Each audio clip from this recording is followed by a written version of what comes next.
ठीक है सनाउल्लाह हमारे साथ रहेगा। इस वक्त ब्यूरो चीफ इस्लामाबाद इफ्तिखार शराजी हमारे साथ मौजूद है। शराजी साहब, 22 शिकें कसरत राय से मंजूर कर ली गई हैं और डिवीजन प्रोसेस का भी आगाज कर दिया गया है, आप क्या कहेंगे इस पर?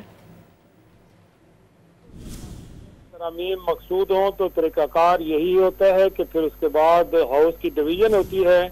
और वो लोग के जो इन तरामीम के हक में होते हैं वो दाएं जानिब गैलरी में चले जाते हैं और जो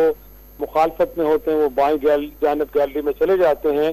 तो उसके बाद फिर हॉल के दरवाजे जो है कि लॉक कर दिए जाते हैं और उसके बाद जब बेल्स बजती हैं तो फिर अरकान की वापसी होती है। उस दौरान उनका काउंट भी होता है और वो हाजिरी भी लगाते रजिस्टर पे। और तो इस तरह फिर ये है कि 2/3 अक्सरियत को मेक श्योर किया जाता है और जब काउंट पूरा हो जाता है तो फिर चेयरमैन सेनेट इस चीज का बाकायदा तौर पे ऐलान करते हैं कि जो तरमीम इस हाउस से टेबल की गई थी कि जो वजीर कानून आजम नजर तारक साहब की जानिब से की गई हैं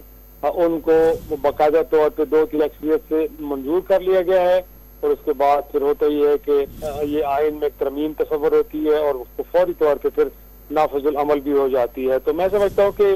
सेनेट के अंदर तो अब बड़ी कंफर्टेबल होगी गवर्नमेंट और उनके पास अगर जिनको 64 वोट चाहिए थे लेकिन अब तो 65 हो चुके हैं क्योंकि बीएनपी के 2 लोग भी जो है मैंगल ग्रुप के उन्होंने भी वोट कास्ट किया है। तो अब तादाद जरूरत से ज्यादा एक तरह से हम कह सकते हैं हो चुकी है। लिहाजा ये मरला जब सेनेट से मुकम्मल हो जाएगा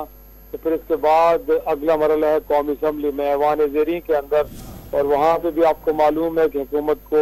एक तरह से इस बात की कॉन्फिडेंस है कि 224 का जो नंबर है वो उनके पास पूरा है क्योंकि मौलाना फजल रहमान साहब ने वहाँ पे भी उनका साथ देना है। तो उनके होते हुए फिर ये नंबर्स पूरे हो रहे हैं क्योंकि दीगर छोटी जमातें भी उनके साथ हैं।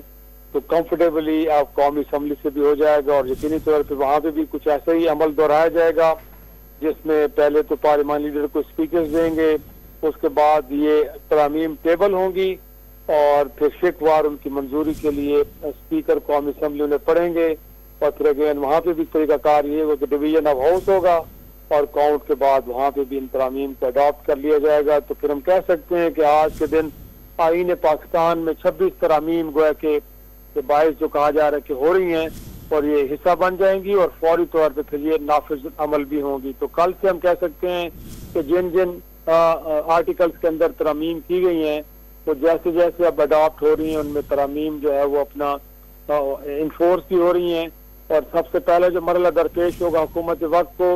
वो नया चीफ जस्टिस की तैनाती का है। तो मेरा ख्याल है इसके बाद फिर वो कमेटी भी पार्लियामान की तश्कील दी जाएगी ताकि इस नए चीफ जस्टिस की तकरीर से मुताल्लिक अगले 1-2 रोज में